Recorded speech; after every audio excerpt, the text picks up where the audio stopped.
یا ایک رسول حدیث اللہ۔ سن لو، حضرت ابو موسیٰ سے روایت ہے، ان ابی موسیٰ رضی اللہ تعالی عنہ قال قال النبی صلی اللہ تعالی علیہ وسلم مثل الذی یذکر ربہ والذی لا یذکر ربہ مثل الحی والمیت۔ نبی یہ کونین کے صحابی حضرت ابو موسیٰ کہتے ہیں آقا کونین نے ارشاد فرمایا، او محمد مصطفیٰ کے غلاموں، بڑے عظیم لوگ ہو تم، میرے اور تمہارے نبی فرماتے ہیں جو لوگ ذکر کرتے ہیں اللہ کا، جو اللہ کے ذکر میں اپنے لمحے گزارتے ہیں وہ لوگ، اور وہ لوگ جو اللہ کے ذکر میں لمحے نہیں گزارتے، آقا ان دونوں کی مثال دیتے ہوئے کہتے ہیں ان دونوں کی مثال ایسی ہے مثل الحی، آقا فرماتے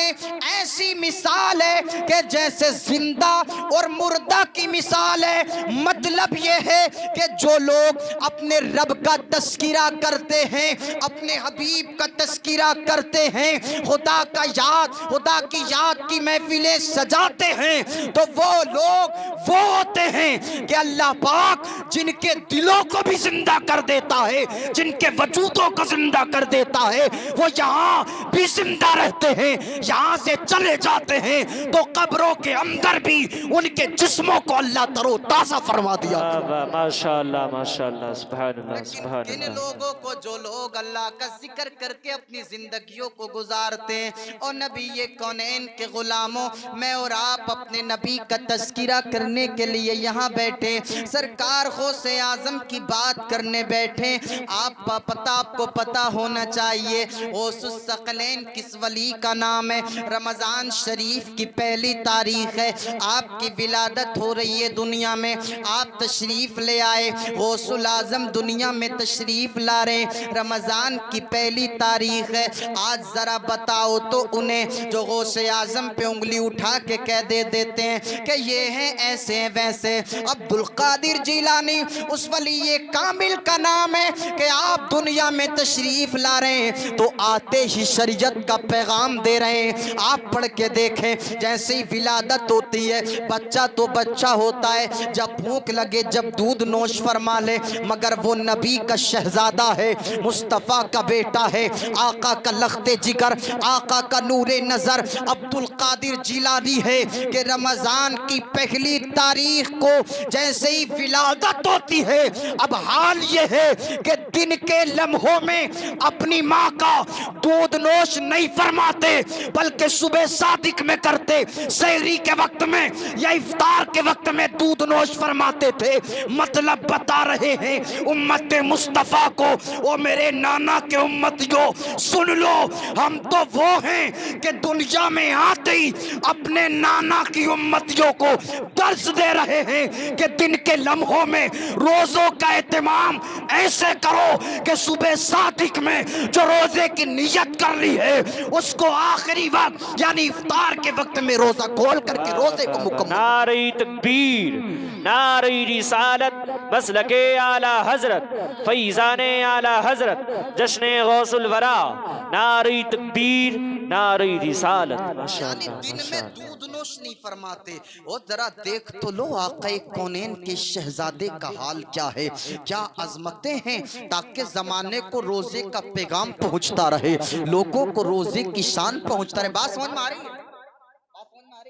بس تھوڑا سا بدل کے نا، تھوڑا سا بدل کے الٹا مت سمجھ لینا، الٹا اگر آپ سمجھ لیے تو پھر یہ فون بار بار بجتا ہی رہے گا، حضرت وہ کیا تھا وہ کیا تھا، اور آپ بھی پھنستے رہیں گے، پھر ہمیں بھی کرتے رہیں گے، گھماتے رہیں گے۔ اس لیے کہ ایک بات بتاتا چلوں، جب بات آئی گئی الٹا سننے کی، ایک جگہ موجود تھے اور امام صاحب نے جمعے میں خطاب فرمایا،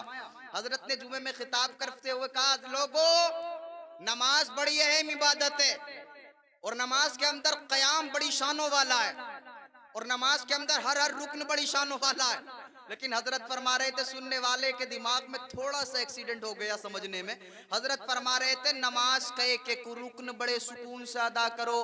لیکن جب سجدے میں جایا کرو نا، سجدے میں تو سجدے کو ذرا لمبا کیا کرو، لمبا کر لیا کرو سجدے کو، اس لیے کہ سجدے میں تم اپنے رب کے بہت قریب ہو جاتے ہو، سجدے کو لمبا کیا کرو۔